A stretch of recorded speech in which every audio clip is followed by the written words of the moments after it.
Hello. അപ്പോൾ ഞങ്ങളിന്ന് വന്നിരിക്കുന്നത് ഞങ്ങൾ മീഷോയിൽ നിന്നൊരു സ്റ്റിക്കർ വാങ്ങിയതാണ്. ഈ ടൈൽസിൻ്റെയൊക്കെ മോഡലിലുള്ള ഒരു സ്റ്റിക്കർ, ഒരു കറുപ്പും വൈറ്റ് ഷെയ്ഡും കൂടെ ഉള്ള ഒരു സ്റ്റിക്കറാണ് വാങ്ങിയത്. ഞങ്ങളിവിടെ ഗ്യാസ് അടുപ്പ് വയ്ക്കുന്ന സ്റ്റാൻഡ് പലകയിൽ അടിച്ചു വെച്ചതാണ്. അപ്പോൾ അതിൻ്റെ പുറത്ത് നമ്മൾ കുറച്ച് കവറൊക്കെയാണ് വിരിച്ചിട്ടിട്ട് ഉണ്ടായിരുന്നത്. പക്ഷേ വെള്ളമൊക്കെ തൂകുമ്പോൾ അത് കീറിപ്പോവാറാണ് പതിവ്. അതുകൊണ്ട് അതിനൊരു പരിഹാരം എന്ന മാർഗ്ഗേനയാണ് ഇത് വാങ്ങിയത്.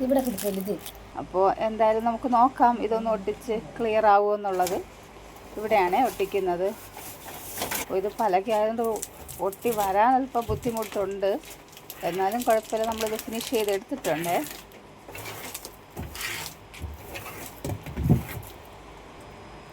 അങ്ങനെ എല്ലാം ഫുള്ള് സെറ്റ് ചെയ്ത് വിരിച്ച് ഫിനിഷ് ചെയ്തെടുത്തിട്ടുണ്ട്. അപ്പോൾ നിങ്ങൾക്കിത് ഇഷ്ടപ്പെട്ടാൽ ഞങ്ങൾക്ക് സപ്പോർട്ട് ചെയ്യണേ. നിങ്ങളൊന്ന് ട്രൈ ചെയ്ത് നോക്കിക്കോട്ടെ. ഇതുപോലെ വൃത്തിയില്ലാതെയൊക്കെ കിടക്കുന്ന സ്ഥലങ്ങളുണ്ടെങ്കിൽ ഇതുപോലെയൊക്കെ ഒട്ടിച്ചെടുത്താൽ സൂപ്പറായിരിക്കും. Okay, by.